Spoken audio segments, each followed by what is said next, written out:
Assalamualaikum warahmatullahi wabarakatuh. Waalaikumsalam warahmatullahi wabarakatuh.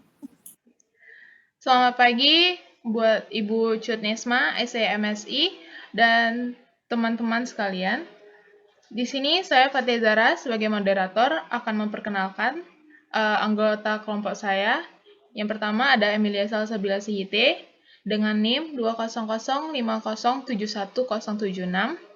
Kemudian ada Esra Anggrani Siragar dengan NIM 20050720032. Yang ketiga ada saya sendiri, Fatia Zara, dengan NIM 20050710776. Kemudian ada Ika Prasilia dengan NIM 20050710023. Baik, pada pagi ini materi yang akan disampaikan ialah peranan manajemen dan 3 tingkat manajemen. Presentasi ini akan dimulai dan dibacakan materinya oleh saya sendiri. Yang pertama, ada peranan manajer. Pengertian manajer. Manajer merupakan pemimpin sekelompok staf dalam perusahaan. Peran manajer dalam organisasi adalah sebagai pengawas dan pengarah. Artinya, jika ada anggota organisasi yang melenceng dari tujuan perusahaan, manajer perlu mengarahkannya kembali dan mengawasi anggota tersebut. Ada 10 peran manajer dalam organisasi oleh Henry Mitzberg dengan judul Managerial Work is Analysis from Observation. Peran manajer dalam organisasi dalam laporan penelitian yang berjudul Managerial Work is Analysis from Observation oleh Henry Mitzberg mengatakan bahwa apa yang dilakukan manajer paling baik digambarkan dengan melihat peran yang mereka mainkan di tempat kerja. Dia mengidentifikasi 10 peran manajer dalam organisasi dan mengkategorikannya menjadi 3 kategori, yaitu pertama interpersonal, yang kedua informasi, yang ketiga pengambil keputusan. A. Peran interpersonal terdiri dari peran sebagai panutan, pemimpin, dan penghubung. Yang pertama, panutan atau figurehead. Sebagai seorang manajer, kamu akan memiliki tanggung jawab sosial, seremonial, dan legal, sehingga kamu harus menjadi sumber inspirasi. Orang-orang memandang kamu sebagai orang yang memiliki otoritas dan sebagai role model, sehingga ketika seorang manajer memiliki kedisiplinan yang tinggi, anggota organisasi lainnya pun akan mengikuti. Yang kedua ada pemimpin atau leader.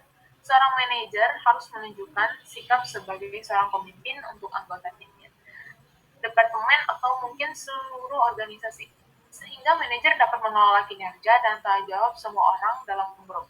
Manajer yang dapat memimpin organisasinya akan membuat organisasi cepat berkembang dan semakin dekat menggapai tujuan. Hal tersebut karena manajer akan terus mengarahkan dan mengawasi tiap anggotanya agar tidak melenceng dari tujuan perusahaan. Yang ketiga ada penghubung atau liaison, yaitu manajer harus dapat berkomunikasi dengan pihak internal dan eksternal, sehingga seorang manajer harus dapat menjadi penghubung komunikasi kepada seluruh anggota organisasi dan kepada pihak luar seperti pemasok. Seorang manajer harus terus membangun jaringan dan relasi, sehingga organisasi dapat dengan mudah bekerja sama, baik dengan pihak internal maupun pihak eksternal. Berikut materi akan disampaikan oleh Ika Prasilia. Pada Ika Prasilia, dipersilakan. Baik, terima kasih kepada Fatia Zara. Saya Ika Prasilia ingin melanjutkan presentasi kali ini, yaitu peran informasi. Peran ini terdiri dari peran pengawas, penyebar, dan juru bicara. Yang pertama, pengawas atau monitoring. Dalam peran ini, manajer secara teratur mencari informasi yang terkait dengan organisasi dan industri, kemudian mencari perubahan yang relevan di lingkungan, dan mengawasi kinerja dari para anggota organisasi. Manajer harus mengetahui kondisi lingkungan internal dan juga eksternal. Selain itu, manajer harus mengawasi kinerja anggota organisasi, baik dari segi produktivitas, bahkan hingga kesejahteraan mereka. Hal ini perlu manajer lakukan agar para anggota organisasi terus berada pada jalur yang organisasi diharapkan. Yang kedua, peran penyebar atau diseminator. Setelah seorang manajer mengawasi dan mendapatkan informasi yang bermanfaat bagi timnya, seorang manajer harus dapat menyebarkan informasi tersebut. Tentunya, jika informasi tersebut berguna bagi divisi lain, manajer tersebut perlu menginfokan juga, sehingga manajer harus menjadi sosok yang menyebarkan informasi berguna bagi kemajuan organisasinya. Yang ketiga, itu juru bicara atau spokesperson. Manajer harus dapat mewakili yang berbicara atas nama organisasi, terlebih ketika berkomunikasi dengan pihak luar seperti pihak yang akan kita ajak bekerja sama, misalnya kepada pemasok dan maklon. Tentunya setelah menjadi juru bicara dan mendapatkan informasi, manajer harus segera menyebarkan informasi tersebut kepada organisasi. Selanjutnya, C. Peran mengambil keputusan. Peran ini terdiri dari peran sebagai pengusaha, pengambilan keputusan, penanganan masalah, pengalokasian sumber daya, dan negosiator. Yang pertama, pengusaha atau entrepreneur. Maksud dari manajer harus memiliki peran pengusaha adalah seorang manajer harus membuat dan mengendalikan perubahan dalam organisasi. Oleh karena itu, manajer dapat menyelesaikan masalah, kemudian menghasilkan ide-ide baru dan mengimplementasikannya. Yang kedua, penanganan masalah. Ketika organisasi mendapatkan masalah tak terduga, manajerlah yang harus mengambil peran, sehingga perlu membantu menengahi perselisihan. Seorang manajer harus dapat memberikan solusi berdasarkan data atau pengalamannya. Kemudian ia pun dapat memberikan tindakan pencegahan atau aksi untuk menyelesaikan masalah tersebut. Oleh karena itu, seorang manajer harus mempunyai kemampuan untuk menganalisa permasalahannya. Yang ketiga, pengalokasian sumber daya. Manajer memiliki peran sebagai pihak yang menentukan di mana sumber daya organisasinya paling baik diterapkan. Hal ini mencakup pengalokasian dana, kemudian penugasan staf dan sumber daya organisasi lainnya. Misalnya, seorang manajer perlu mempertimbangkan fasilitas apa yang perlu organisasi beli terlebih dahulu dan memberikan dampak bagi organisasi. Atau seorang manajer harus mengetahui staf mana yang bisa ia alihfungsikan ke divisi lain. Yang keempat, negosiator. Manajer harus mempunyai kemampuan sebagaimana negosiator bagi organisasinya. Misalnya, seorang manajer pembelian harus dapat menegosiasi harga beli bahan material kepada pemasok. Tentunya, kemampuan ini ia manfaatkan untuk kepentingan organisasi, bukan untuk kepentingan pribadi. Baik, selanjutnya akan dibawakan oleh Esra Anggraini Siregar. Saya persilahkan. Baik, terima kasih kepada Ika Priscilia. Saya Esra Anggraini akan melanjutkan presentasi ini, yaitu 3 tingkat manajemen. 3 tingkat manajemen beserta kaliannya. Manajemen merupakan suatu seni menyelesaikan pekerjaan melalui orang lain seperti menyusun perencanaan, pengorganisasian, pelaksanaan, dan pengawasan. Orang yang menjalankan tugas manajemen disebut manajer. Manajer adalah orang yang memiliki pengetahuan, pengalaman, keterampilan, dan jam terbang dalam mengelola organisasi yang diakui oleh organisasi untuk mendapat pemimpin, mengelola, mengendalikan, mengatur, serta mengembangkan organisasi dalam rangka mencapai tujuan.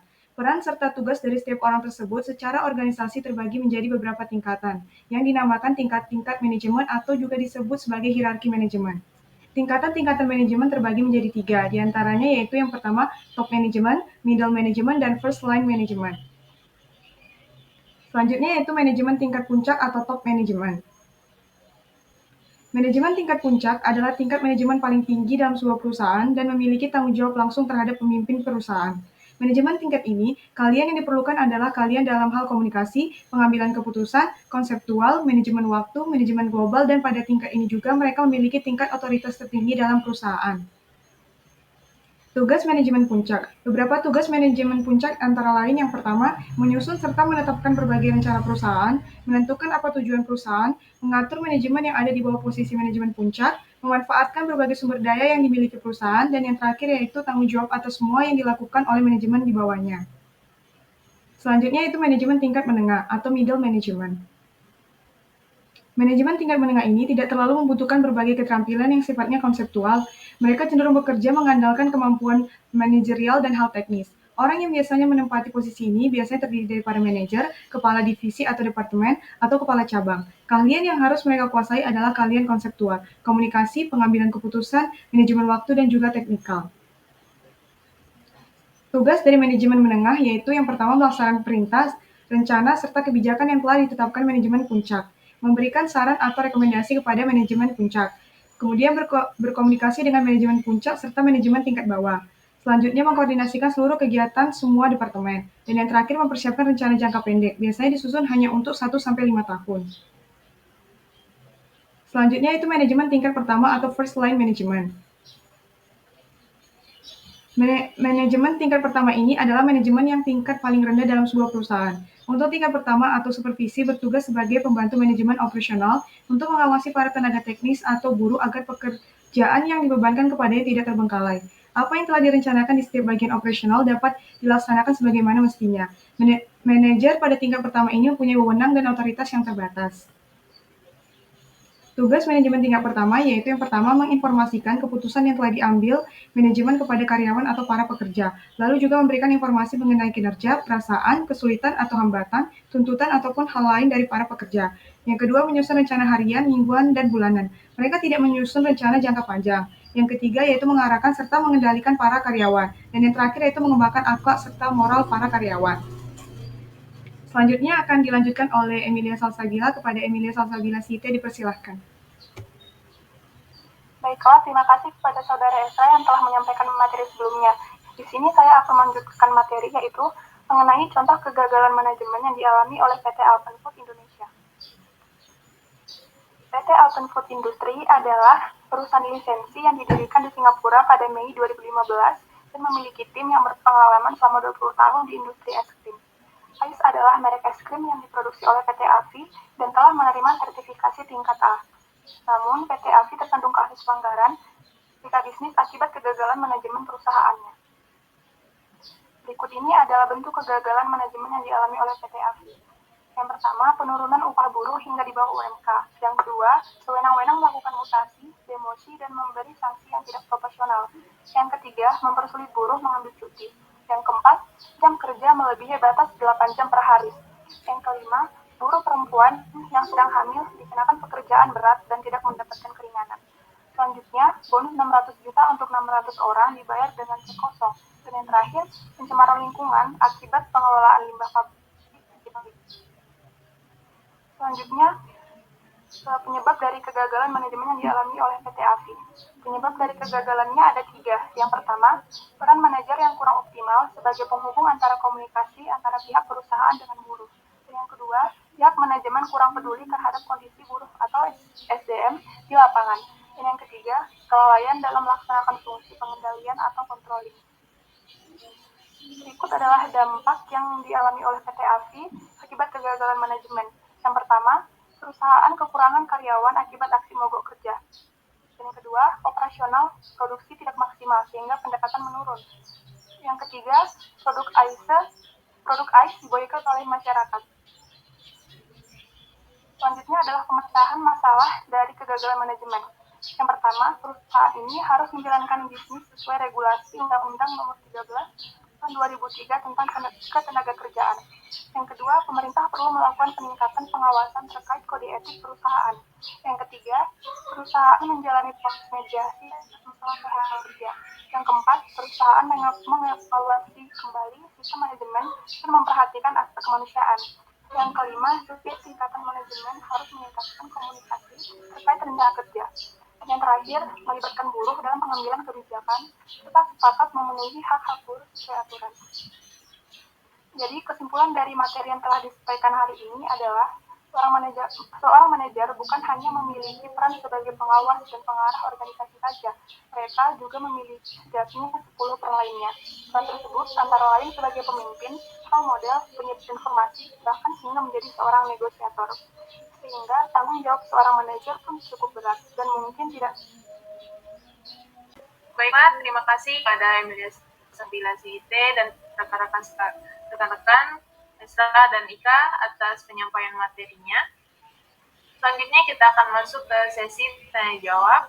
Untuk sesi pertama kita akan mengumpulkan beberapa pertanyaan dari para audiens. Kepada para pendengar, dipersilakan jika ada yang ingin bertanya.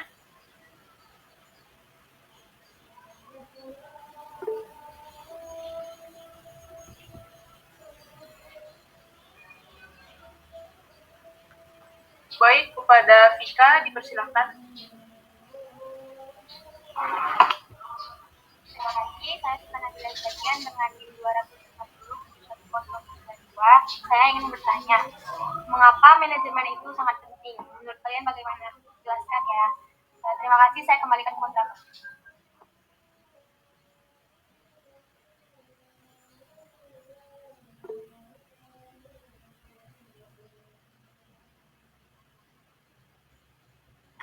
Baik, terima kasih Vika atas pertanyaannya. Selanjutnya, Raudia, jika ingin bertanya. Baik, sebelumnya, perkenalkan nama aku Raudia Tuzara dari kelompok 3. Ingin bertanya kepada kelompok yang sedang presentasi, mengapa manajemen dapat dikatakan sebagai pengetahuan sekaligus seni, dan sebutkan keahlian-keahlian apa saja yang perlu dimiliki oleh manajer. Terima kasih.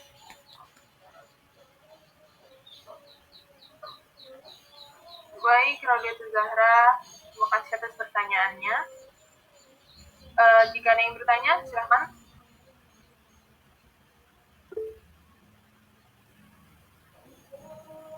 Rayunya, dipersilakan. Terima kasih. Sebelumnya, perkenalkan saya Yudhita Putri, NIM 2005071019. Saya ingin bertanya, jelaskan cara lingkungan eksternal makro mempengaruhi suatu organisasi. Terima kasih.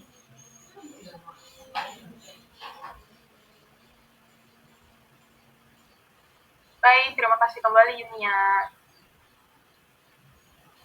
Ada lagi yang ingin bertanya? Baik, saya ingin bertanya. Ya, silakan. Apa saja ciri-ciri organisasi yang membuat perubahan menjadi sukses? Baik, terima kasih Nur Ainun. Beri kami waktu 2 menit untuk mengumpulkan jawaban dari teman-teman untuk menjawab pertanyaannya. Tunggu sebentar, terima kasih.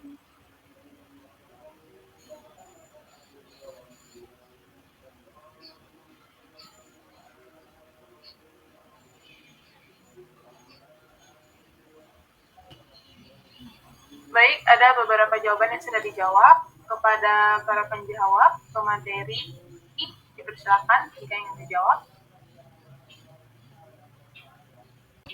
Baiklah, di sini saya akan mencoba menjawab pertanyaan dari saudari Vika Nabila Siagian, yaitu mengapa manajemen dianggap penting. Jadi untuk mengapa manajemen itu bisa dianggap penting, karena pada umumnya kemampuan makhluk hidup itu sangat terbatas, sedangkan kebutuhan manusia itu sangat tidak terbatas. Jadi perlu adanya manajemen untuk membagi-bagikan tugas antara kebutuhan dan kemampuan seseorang agar dapat terpenuhi. Jadi terbentuklah sebuah kerjasama, ada suatu organisasi di dalamnya. Kerjasama suatu organisasi ini dapat meringankan pekerjaan yang berat dan mampu menyelesaikan pekerjaan dengan optimal dalam proses mencapai tujuan dari organisasi. Terima kasih. Baik, kepada Saudara Emi, terima kasih atas jawabannya. Untuk Saudari Vika, apakah sudah jelas jawabannya? Sudah, terima kasih. Baik, terima kasih. Selanjutnya akan dijawab oleh Esra. Persilakan kepada Esra. Baik, terima kasih. Saya akan menjawab pertanyaan dari Saudara Raudia, yaitu mengapa manajemen dapat dikatakan sebagai pengetahuan sekaligus seni, dan sebutkan keahlian-keahlian apa saja yang diperlukan atau yang dimiliki oleh manajer. Manajemen dikatakan sebagai pengetahuan sekaligus seni dikarenakan antara keduanya tidak bisa dipisahkan. Manajemen sebagai suatu ilmu pengetahuan karena telah dipelajari sejak lama dan telah diorganisasikan menjadi suatu teori. Hal ini dikarenakan di dalamnya menjelaskan tentang gejala-gejala manajemen, gejala-gejala lalu diteliti dengan menggunakan metode ilmiah yang dirumuskan dalam bentuk prinsip-prinsip yang diwujudkan dalam bentuk suatu teori. Sedangkan manajemen sebagai suatu seni, di sini memandang bahwa di dalam mencapai suatu tujuan diperlukan kerjasama dengan orang lain. Nah, bagaimana cara memerintah pada orang lain agar mau bekerja sama? Nah, itulah hakikatnya kegiatan manusia, yaitu untuk mengatur sehingga dikatakan manajemen sebagai seni. Selanjutnya, apakah kalian yang diperlukan? Yang pertama, kalian teknis atau technical skill. Yang kedua, kalian berkomunikasi dan berinteraksi dengan masyarakat atau human relation skill. Yang selanjutnya itu kalian dalam pengambilan keputusan atau decision making skill. Dan yang terakhir yaitu kalian dalam mengelola waktu atau time management skill. Demikian, apakah saudara Raudia puas? Baik, saya cukup puas. Terima kasih. Terima kasih Raudia dan Esra. Selanjutnya akan dijawab oleh Ika.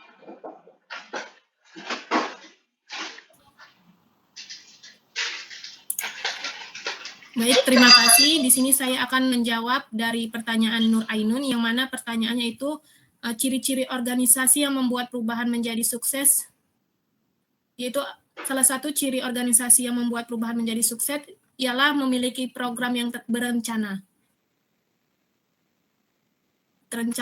Karena tanpa adanya rencana yang matang, tentu akan sangat sulit bagi organisasi dalam menghadapi perubahan yang ada. Dari target dan tujuan yang ditetapkan, perlu dijabarkan program-program yang akan dilakukan.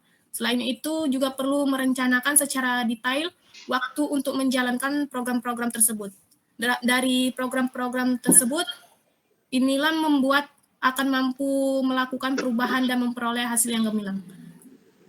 Selain itu, ciri-ciri organisasi perubahan yang membuat perubahan menjadi sukses antara lain yaitu mengaitkan antara masa sekarang dan masa yang akan datang. Kemudian menjadikan pembelajaran sebagai gaya hidup, lalu mendukung dan mendorong secara aktif perubahan dan perbaikan harian. Kemudian adanya keragaman tim, mendorong orang-orang yang tidak konvensional, kemudian menjaga dan melindungi ide-ide terobosan baru, kemudian integrasikan teknologi yang menerapkan perubahan, yang terakhir membangun dan menanamkan kepercayaan. Apakah Nur Ainun sudah mengerti atau jawaban saya cukup puas?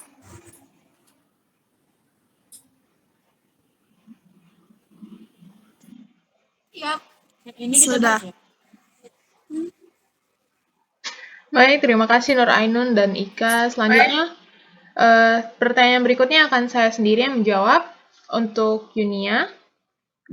Adapun pertanyaannya, jelaskan cara lingkungan eksternal makro mempengaruhi suatu organisasi. Saya akan mencoba menjawab. Cara lingkungan eksternal makro mempengaruhi suatu organisasi, yaitu dengan pertama, mempengaruhi suatu organisasi secara langsung atau tidak langsung melalui satu atau lebih unsur-unsur lingkungan eksternal makro. Yang kedua, unsur lingkungan makro menciptakan iklim di mana organisasi ada dan harus memberikan tanggapan. Berikut jawabannya kepada Saudari Yunia, apakah sudah jelas?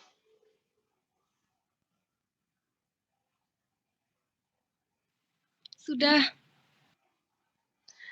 Baik, terima kasih Yunia. Sita jawabnya sudah selesai. Dan berikutnya, saya akan menutup presentasi pagi ini. Kepada rekan-rekan, terima kasih atas perhatiannya dan partisipasinya. Jika ada kesalahan kata atau kalimat, mohon dimaafkan. Terkhusus kepada Ibu Jutnisma, terima kasih atas perhatiannya. Saya tutup presentasinya. Saya ucapkan wassalamualaikum warahmatullahi wabarakatuh. Terima kasih semuanya. Waalaikumsalam warahmatullahi wabarakatuh. Terima kasih.